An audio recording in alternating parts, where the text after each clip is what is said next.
It was Christmas Eve, 1887, and the cold Montana wind bit through the air like 1,000 needles. Snowflakes danced in the afternoon sky as James Crawford stood at the depot, waiting. His two children, Lucy and Thomas, stood beside him, their small hands holding a makeshift welcome sign they'd crafted from scraps of wood and fabric. It was the moment they'd been waiting for, the arrival of the woman who would become their new mother. James glanced down at Lucy, who was bouncing on her toes, her breath fogging in the air. "Is that really her, Papa?" she asked, squinting at the stagecoach as it creaked toward them. James didn't have the heart to answer. His gaze was fixed on the stagecoach, its wheels squealing against the snow-packed road. The driver pulled the horses to a stop with a jolt, and the door swung open with a groan. A woman stepped down. She was not what he had imagined. James had paid good money for a mail-order bride, expecting someone beautiful and pristine to come and fill the emptiness in their home. But the woman before him was far from it. She was in rags, her dress torn, a bruise darkening one side of her face, and her eyes, hollow and full of fear, were locked on the ground. She barely had the strength to hold herself upright, her shoulders sagging under the weight of the world. The driver threw a worn carpet bag down to the ground in front of her, his face impassive. "There you go, Mr. Crawford. Hope she's to your liking." James's heart tightened in his chest. He had expected a woman who would brighten their home, but what stood before him was a broken soul in need of kindness, not judgment. He swallowed hard, his throat dry, and stepped forward. The children were silent as they watched, confusion written all over their faces. Lucy's wide eyes darted between her father and the stranger. "Papa, is that really her?" she whispered again, barely above a breath. James forced a smile, though it didn't quite reach his eyes. "Yes, Lucy," he said softly. "This is Eleanor." As he took a step toward her, his heart ached. The woman in front of him didn't seem like the bride he had hoped for, but there was something in her eyes that told him she had suffered far more than anyone should. Something in him stirred, a protectiveness he couldn't ignore. Eleanor's knees buckled as she collapsed to the snow-covered ground, and before James could react, she had fallen into a heap, her hands clutching the carpet bag with a death grip. Lucy gasped. Thomas whimpered, hiding behind his father's legs. James knelt beside her, his mind racing. "Miss Hayes?" he asked softly, unsure if she could hear him. Her name had been Eleanor Hayes, the one he had agreed to marry. But she looked nothing like the woman in the photograph, the vibrant, hopeful bride he had imagined. This woman was broken, a shadow of the life he had hoped to build. "Please," he said, gently placing his hand on her arm. "Let me help you." Eleanor's eyelids fluttered open, and for a moment, her gaze met his. There was a flicker of recognition, but also a deep fear, like a wild animal caught in a trap. Her breath came in shallow, rapid gasps. "I'm sorry," she whispered, barely audible. "I didn't mean for this. I didn't mean to disappoint you." James felt a tug of sympathy. He had expected a wife, but he had found something much more fragile, something in need of protection, not rejection. He lifted her into his arms, surprising even himself with the gentleness of his touch. "It's Christmas Eve," he said quietly, his voice steady despite the confusion swirling in his mind. "We'll talk at home. For now, let me get you out of the cold." He glanced at the children, who were still standing, wide-eyed and unsure. "Come on, Lucy, Thomas. Help me with the bags." Lucy nodded eagerly, her eyes full of both curiosity and concern. The two children rushed to help, picking up the bag that had fallen from Eleanor's hand. James carried Eleanor to the wagon, gently laying her down on the seat. The ride home was silent, the only sound a crunch of snow beneath the wagon wheels and the occasional cough from Eleanor. The cold wind swept across the snow-covered plains as James guided the horses toward the homestead, his thoughts heavy with the questions he didn't yet have answers to. Who was this woman? What'd she been through? And why did she look so haunted, as if she were running from something far worse than the bitter winter of the Montana Territory. Eleanor didn't speak. She clutched the carpet bag so tightly that her knuckles were white. There was something about it, something she wasn't ready to let go of. James glanced at her. "It's going to be all right," he said softly, though he wasn't sure if he was speaking to her or to himself. The wagon rolled through the snow, the flickering light from the lantern casting shadows across the landscape. The cold and the silence seemed to settle around them, as if the world itself were holding its breath. As they reached the homestead, James helped Eleanor down from the wagon, the weight of her fragile body reminding him of the enormity of what lay ahead. He wasn't sure what the future held, but he knew one thing for certain. He couldn't turn away from her now. Eleanor may have been broken, but she was here, and she needed a place to stay. He had promised to take a wife, and now he was faced with the reality of what that promise meant. What had he truly signed up for? Inside the warmth of the Crawford home, with the crackling of the fire and the smell of fresh bread in the air, Eleanor sank onto a chair by the hearth. She was still trembling, her eyes darting to the children, who watched her from a distance. James set to work, putting together a meal, though his mind was elsewhere, wondering about the woman who sat in front of him. She wasn't the bride he had been promised, but she was here now, and for better or worse, they were bound together. After a long, quiet meal, James looked at Eleanor and saw the fear that still clung to her. He noticed the way her fingers gripped the carpet bag, as if it were the last thing keeping her tethered to this world. "Why don't you rest?" he suggested, his voice soft. "Tomorrow we'll talk." Eleanor didn't respond, but she nodded faintly, her face pale and drawn. As the night wore on, James sat by the fire, his children asleep in the next room, and the woman who had arrived on his doorstep like a ghost, clutching a secret she wasn't ready to share, sat before him. Tomorrow, he thought. Tomorrow, the truth would come out. But for now, it was Christmas Eve, and they were all just trying to survive. The morning of December 25th dawned cold and crisp, a blanket of snow covering the land as the sun barely peeked over the mountains. The children woke early, their excitement palpable, their faces bright with the anticipation of Christmas morning. Lucy tugged at Eleanor's sleeve, urging her to join them by the small tree James had managed to set up, a humble but heartfelt gesture. "Come on, Miss Ellie." Lucy cheered, pulling her to the little tree adorned with simple handmade decorations. Thomas, shy and unsure, offered her a small carved wooden angel, his voice barely above a whisper. Eleanor's eyes filled with tears as she accepted it, her heart breaking with the warmth of their kindness. She hadn't celebrated Christmas in years, not since her parents had passed, and the simple act of kindness overwhelmed her. She sat down with the children, brushing away the tears she didn't want them to see.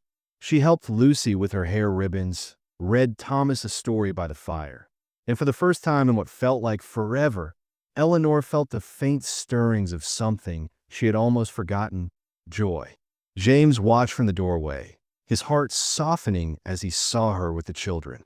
Despite the rough beginning, he could see how naturally she had stepped into a role that had once belonged to his late wife. But just as the warmth of the day began to settle in, it was shattered by an unexpected incident. While Eleanor was moving too quickly, the carpet bag she had clutched so tightly all evening fell from her lap, its contents spilling out onto the floor. James froze, his eyes narrowing at the sight of what lay scattered across the floor. Letters tied with ribbon, a gold locket, a leather journal, and a stack of cash. His eyes locked onto the money first. $300, far too much for someone like Eleanor, especially when the rest of her belongings were so meager. "Where did that come from?" James asked, his voice edged with suspicion.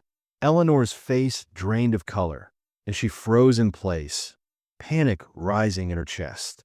"It's not stolen, I swear," she stammered, but before she could explain further, a knock echoed through the door. James's heart raced as he peered out the window. Two men on horseback were approaching, their figures dark against the snowy landscape. The taller man, a stern-faced individual with a badge pinned to his coat, dismounted first, followed by a silent companion who was far less approachable. "Is that her?" the man called, his voice rough, his hand resting on his holster. "Is she here, Mr. Crawford?" Eleanor's blood ran cold. She knew who they were, even before the man introduced himself as Marshal Cobb. His voice was low, almost menacing as he demanded that she come with him, claiming she owed a debt, $300, money she had stolen from a real employer. James, protective and quick to act, lied without hesitation, claiming Eleanor was his wife now, that she was under his protection. Cobb merely smirked, unfazed by the declaration. "Then you're responsible for her debts, Crawford. You have until after Christmas to come up with the money, or she goes." The men didn't wait for a response, leaving with a final, lingering threat in the air. "We'll be back." As they rode off, James's protective instincts flared, but he remained silent, unsure what to make of it all. Eleanor, her eyes wide with fear, clutched her carpet bag, the weight of its contents suddenly feeling much heavier than before. Once the men were gone, James turned to her. He had been patient, understanding, but now he needed answers. They sat down, the children sent outside to play in the snow, and Eleanor finally revealed the full truth. The mail-order bride agency that had brought her here was nothing more than a front for a human trafficking ring, the so-called matrimonial society, run by a woman named Madame Rousseau. Eleanor had been employed as a governess for the women who had been sent west, only to discover the horrific truth that they were being sold to brothels and mining camps. When she had uncovered the scheme, she had gathered as much evidence as she could, names, transactions, letters from victims, before taking the money meant for corrupt officials and fleeing. The $300 was blood money, a bribe to keep the truth from coming to light. The journal she carried contained the names of over 40 women who had been sold, and the locket was a keepsake of a girl named Anna, one of the victims. Eleanor had promised Anna's mother that she would expose the operation, no matter the cost. James, listening in stunned silence, finally spoke. "That money represents stolen lives," he said, his voice hardening with resolve. "Then we'll use it to save them," he added, determination setting in. "But first we prepare. They'll be back." With that, a new chapter began for James, Eleanor, and the children, one that would be filled with danger, but also a deepening bond forged in the face of the unknown. The days between December 26th and 28th passed in a blur of preparation. James worked tirelessly, boarding up the windows, checking the ammunition, and making sure the homestead was as fortified as possible. He even took Eleanor aside to teach her how to shoot. To his surprise, she was a quick learner, handling the rifle with surprising ease. "My father taught me before he died," she said matter-of-factly, her eyes steely with determination. James couldn't help but admire her calm under pressure. She wasn't the fragile woman he had imagined. She was strong, capable, and had the kind of resilience that was often born out of necessity. Over the next few days, Eleanor threw herself into the chores with quiet efficiency. She helped with cooking, mended torn clothing, and even tended to the animals with an ease that surprised James. Her natural mothering instinct soon began to show, especially with Lucy and Thomas. Lucy, who had been missing her late mother for years, found comfort in Eleanor's quiet, steady presence. One evening, as Eleanor tucked Lucy into bed, the young girl confessed, "I miss Mama. She was kind like you." Eleanor, her heart aching for the child, replied, "Your Mama loved you very much. I can see it in your eyes. She would be proud of you." It was the first time Lucy had mentioned her mother since they arrived at the ranch, and it was clear to James that Eleanor was starting to fill a void in their family. Thomas, too, began to open up to her. He showed her his wooden carvings, the small figures he had whittled out of twigs, and Eleanor praised his talent, something that made the boy's face light up with pride. It was the kind of encouragement that every child needed, and James began to see the bond between them strengthen. One day, Eleanor discovered the grave of James's late wife hidden behind the house. She placed wildflowers on the small, weathered marker, despite the snow that covered the ground. When James found her there, he was surprised by the gesture. "You didn't have to do that," he said, his voice rough with emotion. Eleanor turned to him, her eyes soft. "She gave you two beautiful children. She deserves to be remembered." James was quiet for a long moment, his heart heavy with memories of his late wife. "It was an arrangement, not a love match," he confessed quietly. "But I respected her." Eleanor gave him a small, understanding smile. "That's more than most women get," she said softly. The moment hung in the air, a silent understanding passing between them. It was clear that their relationship was shifting, becoming something more than just a practical arrangement. There was respect, admiration, and the beginning of something deeper, trust. But even as they grew closer, the shadow of danger loomed over them. The warning shot came late in the afternoon on December 28th, as the first smoke began to rise from a neighbor's barn 3 miles away. The unmistakable sound of gunfire echoed through the cold air. "They're coming," James muttered under his breath, his jaw tightening. Eleanor, standing next to him, looked pale but composed. "I've brought this danger to you," she said, her voice barely above a whisper. "No," James replied firmly, his hand resting on her shoulder. "You brought purpose, and we'll face it together." There was no time to waste.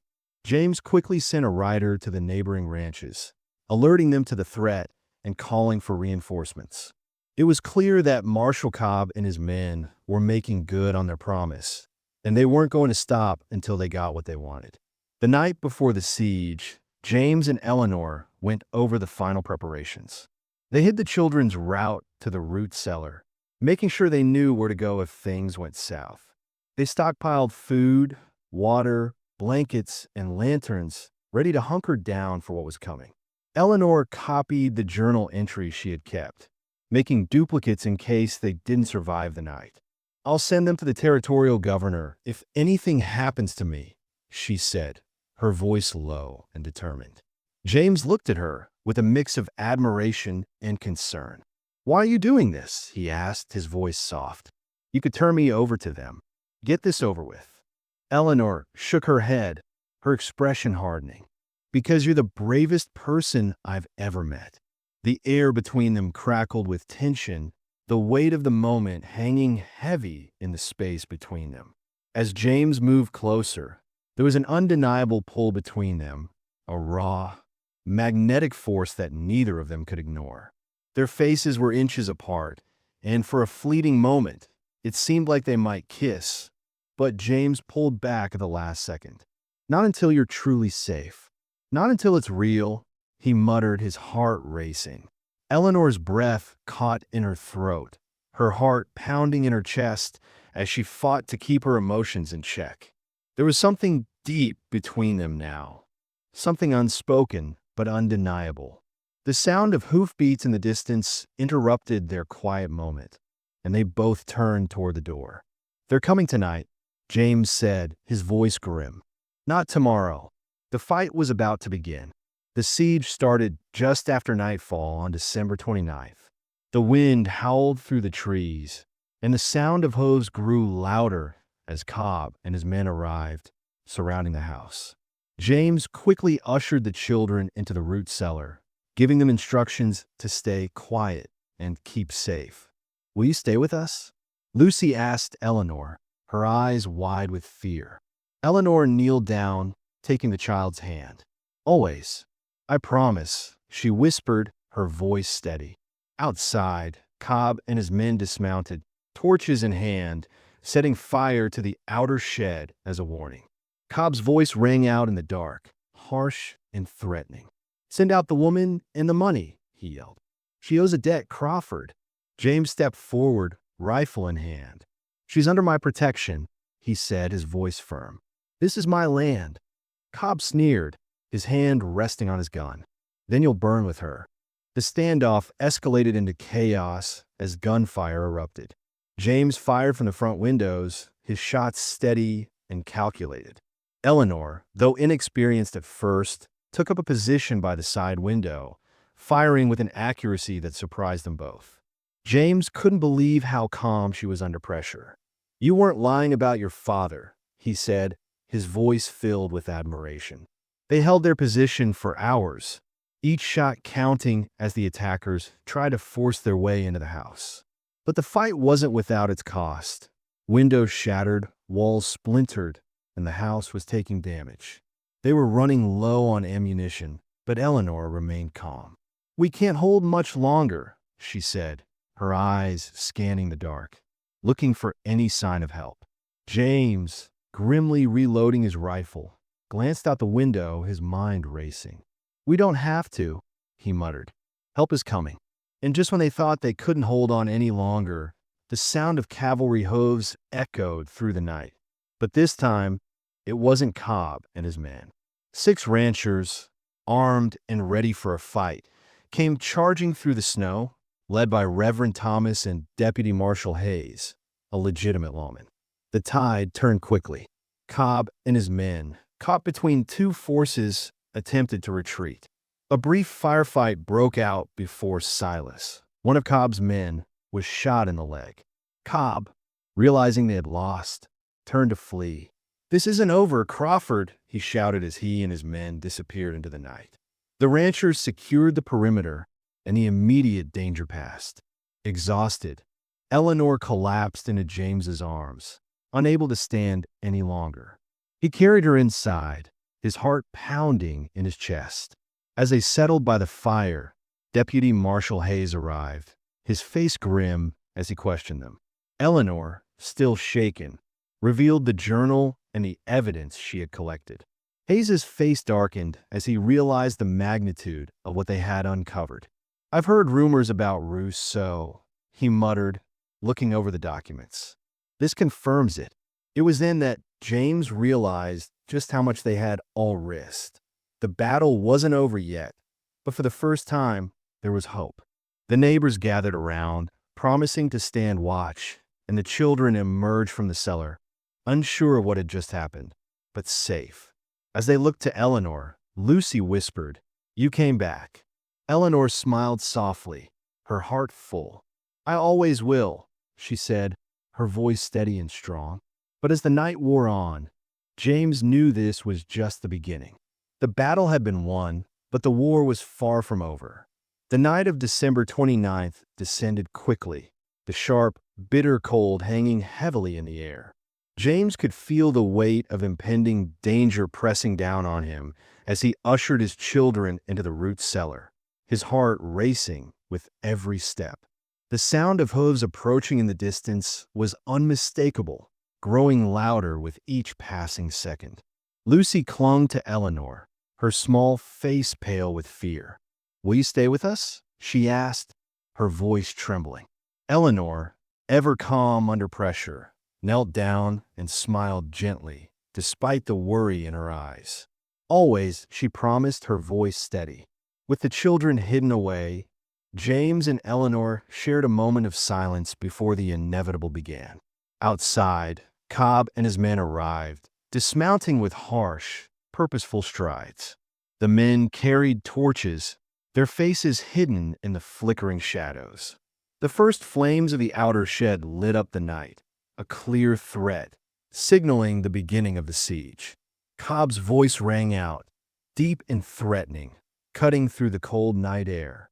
"Send out the woman and the money," he shouted, his tone mocking and cruel. "She owes a debt, Crawford." James stepped forward, his hand gripping the rifle tightly, his face set in grim determination.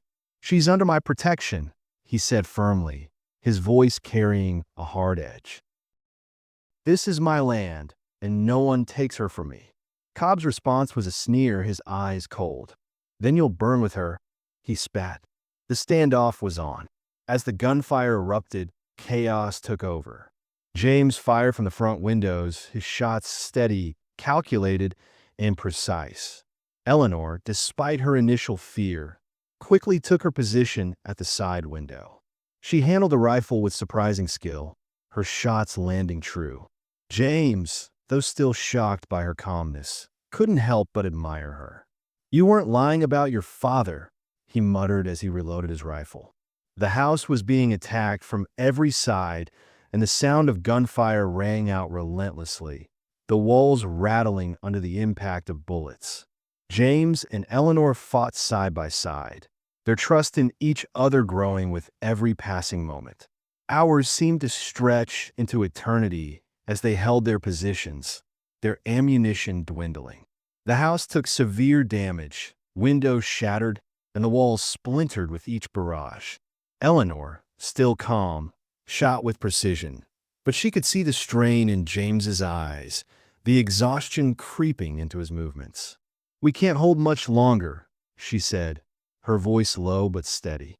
James, despite the grim reality, didn't allow himself to falter.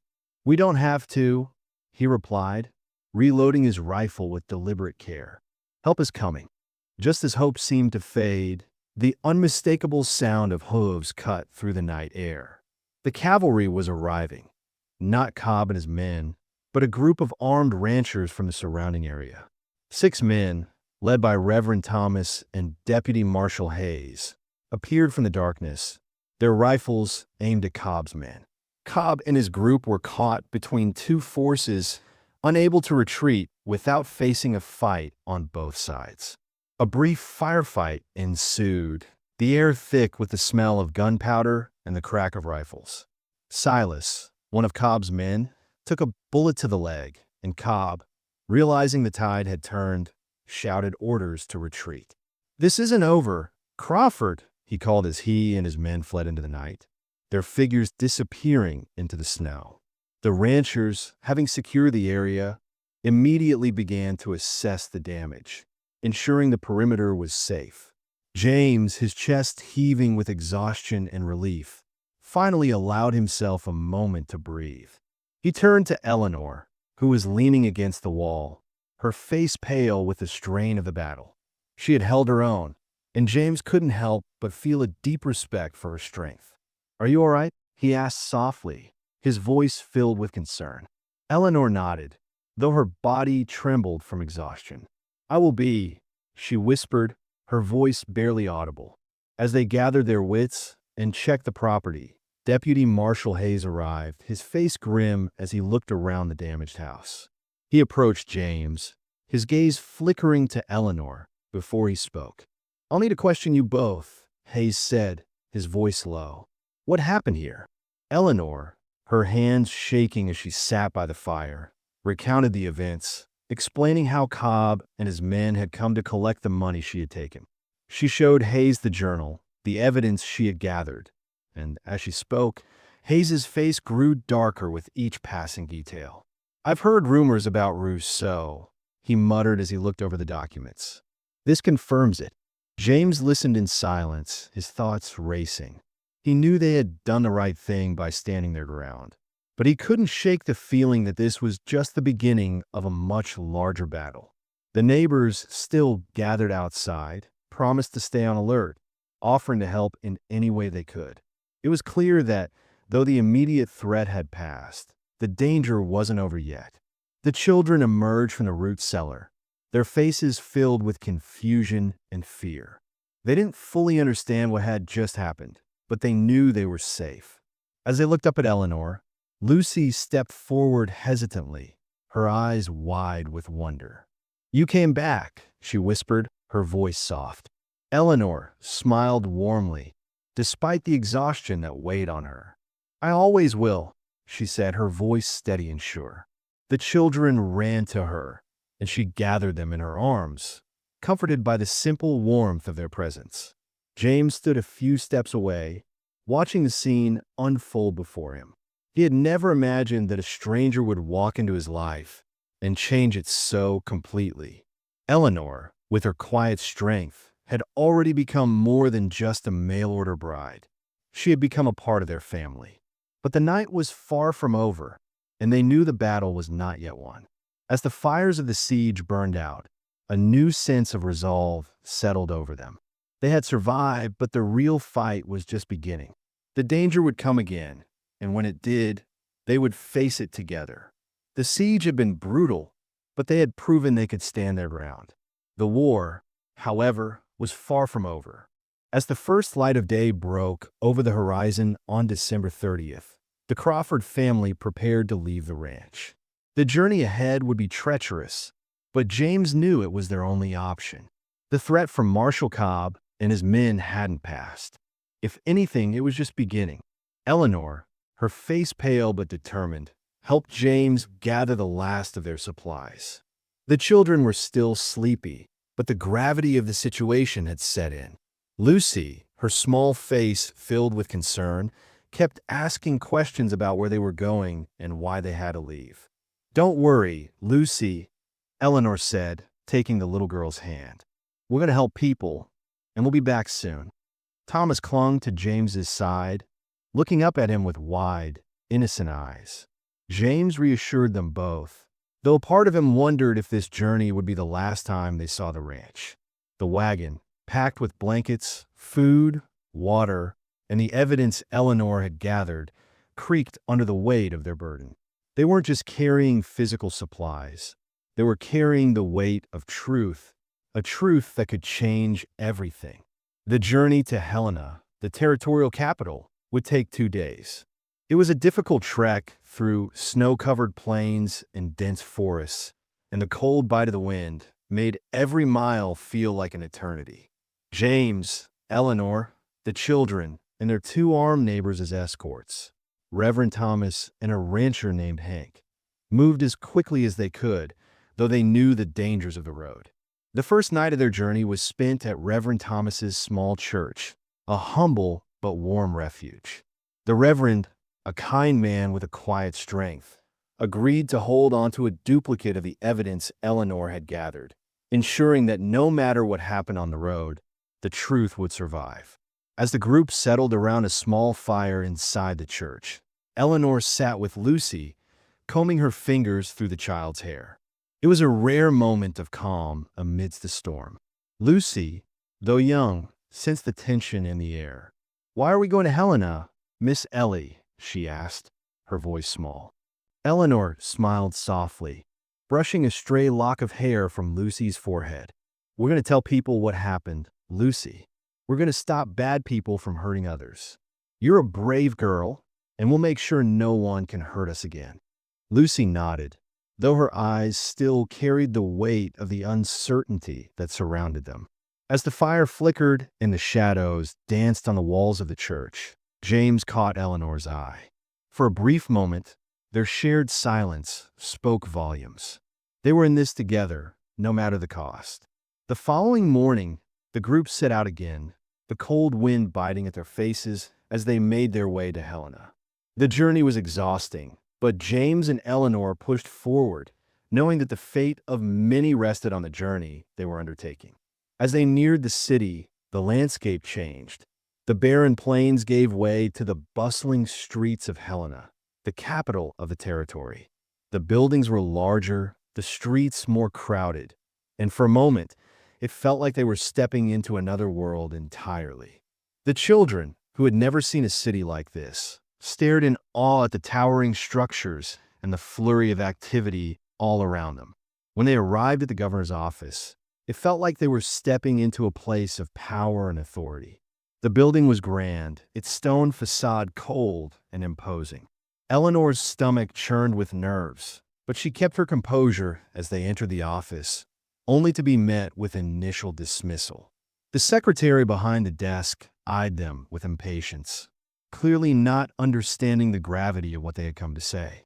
"What is it you want?" the secretary asked, her tone curt. Eleanor didn't hesitate. She stepped forward, placing the leather journal on the desk with a firm thud. "Tell Governor Mercer that 40 women's lives are in this book," she said, her voice steady despite the rising tension. "He can ignore it, or he could be the man who stopped it."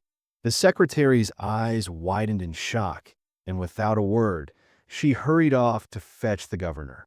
Moments later, Governor Josiah Mercer, A stern and weathered man in his late 50s entered the room. He was a veteran, his posture straight, his eyes sharp and calculating. He looked at the journal, then at Eleanor, then at James, who stood beside her, his hand resting protectively on her shoulder. The governor's face darkened as he slowly flipped through the pages of the journal, his eyes narrowing with each name and transaction. Eleanor stood quietly, her heart pounding as she watched his reaction. She had known this moment would come, but it still felt surreal.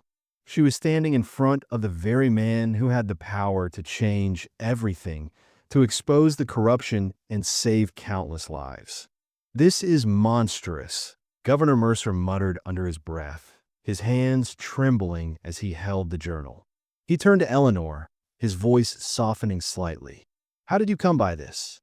Eleanor took a deep breath, her voice steady as she explained the story, how she had worked for Madame Rousseau's so-called matrimonial agency, how she had discovered the trafficking ring, and how she had stolen the money meant for corrupt officials in an effort to expose the operation.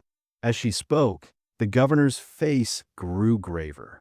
He listened intently, his eyes never leaving the journal as she recounted the horrific details of the women who had been sold to brothels and mining camps. The names, the dates, the transactions, it was all there in black and white, irrefutable evidence of the operation that had been allowed to run unchecked. As she finished, the governor sat back in his chair, his hands gripping the edges of the desk. He looked at Eleanor with a mixture of sorrow and respect. "You've given me more than justice, Mrs. Crawford," he said quietly. "You've given me hope." Eleanor, her heart heavy with the weight of everything she had endured, met his gaze. "I didn't do it for hope," she replied. "I did it for the women who couldn't escape. I did it for Anna." The governor's eyes narrowed. "Anna." Eleanor reached into her coat pocket and pulled out the gold locket, the one that had belonged to Anna, the young girl she had tried to save. She opened it to reveal a photograph of Anna, a sweet-faced girl of no more than 16. "She was one of the victims," Eleanor explained. "I promised her mother I would expose this, no matter what." Governor Mercer's face softened as he looked at the picture. His hand shook as he reached for the locket. "Sarah Mercer," he muttered, his voice cracking. "She's my niece. She's been missing for 2 years." The room fell silent as the weight of the revelation sank in. Governor Mercer's eyes met Eleanor's, his voice barely a whisper. "She's alive." Eleanor nodded, her eyes filled with sadness. "Last I knew, she was in a camp near Silver City, Idaho." The governor's breath caught in his throat as he closed his eyes for a moment, his emotions raw. "I'll do everything I can to bring her home," he vowed, his voice breaking. "I owe it to her, to all of them." The next few hours were a whirlwind of activity. The governor immediately contacted federal marshals, the Idaho territorial governor, and even the Boston Police Department. Warrants were issued for the arrest of Madame Rousseau and her associates, and plans were set in motion for rescue operations at the documented locations Eleanor had provided. The governor offered Eleanor protective custody, but she refused. "I'm safest with him," she said, her hand resting on James's arm. The governor studied them both for a moment before nodding. "Then marry her properly," he said, his voice firm. "Tonight. I'll stand witness." He offered a reward, $500 for information leading to the arrest of the traffickers. But Eleanor, ever reluctant to accept charity, tried to refuse. The governor was insistent. "Start your new life right," he said, his eyes filled with a mixture of respect and sympathy. As night fell, the small chapel in Helena became the setting for a simple but heartfelt ceremony. Reverend Thomas, who had accompanied them on the journey, performed the ceremony with quiet grace. Eleanor, wearing a simple but beautiful dress borrowed from the governor's wife, looked radiant as she stood beside James. Lucy, dressed in a flower girl's dress, scattered wildflowers at their feet, while Thomas, his small hands shaking slightly, held the rings. When James and Eleanor exchanged their vows, it was clear that this wasn't just a legal formality. It was a promise, a commitment to each other, to the family they were building. I promise to see your true value. Always, James said, his voice filled with emotion. Not what you've lost, but who you are. Eleanor's voice trembled slightly as she spoke. I promise to build a home with you, not run from one. Their lips met in a kiss, a gentle, tender kiss that spoke of the love and respect they had for one another. It was a new beginning, a fresh start after everything they had endured. As the church bells rang at midnight, signaling the arrival of the new year, James and Eleanor, now legally married, stood together, ready to face whatever came next. They had survived the worst, and now they had each other. The journey to justice had only just begun, but they were no longer afraid.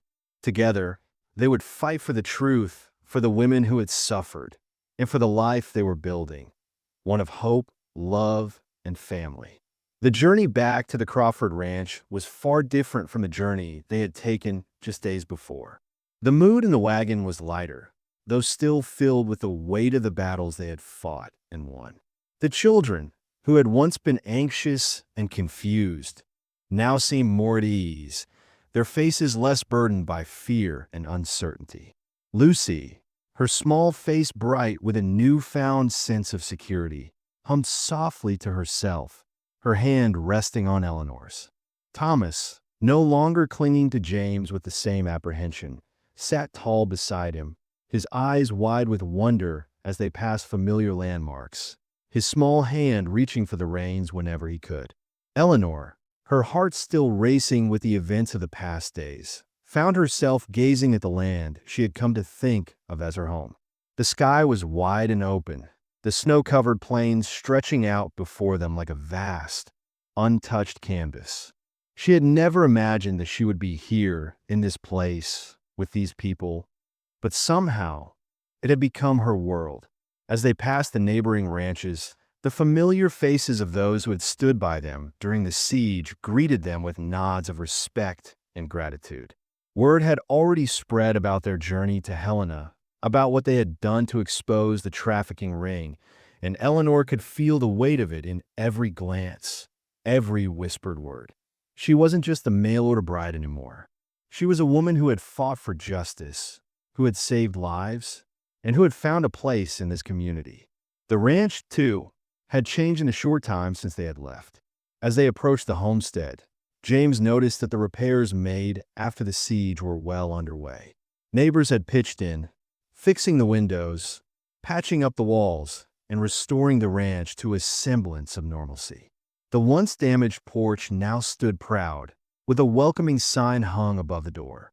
James's heart swelled with a mix of pride and gratitude. They didn't have to do this, he said softly to Eleanor, his voice filled with emotion. But they did. Eleanor smiled, her eyes misting over as she looked at the ranch that had become her home. They care about you, James. They care about this family. And they care about what we stand for now.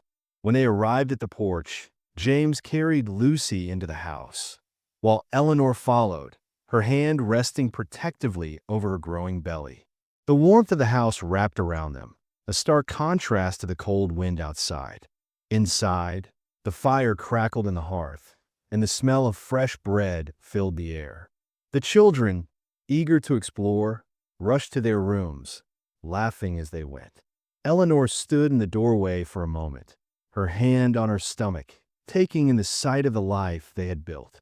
It was a far cry from the despair she had felt when she first arrived here, broken, bruised, and lost. Now, she felt grounded, whole, and part of something much bigger than herself. The next few weeks were filled with a sense of normalcy, a calm that was both welcome and strange after everything they had been through. The ranch found its rhythm again, with Eleanor teaching the children to read and write, and James working with his neighbors to tend to the land. They all pitched in, creating a life that was built on trust, love, and mutual respect. One afternoon, as Eleanor was tending to the garden, a rider came in with a newspaper from Helena. She took it with a quiet thanks, the weight of it heavy in her hands.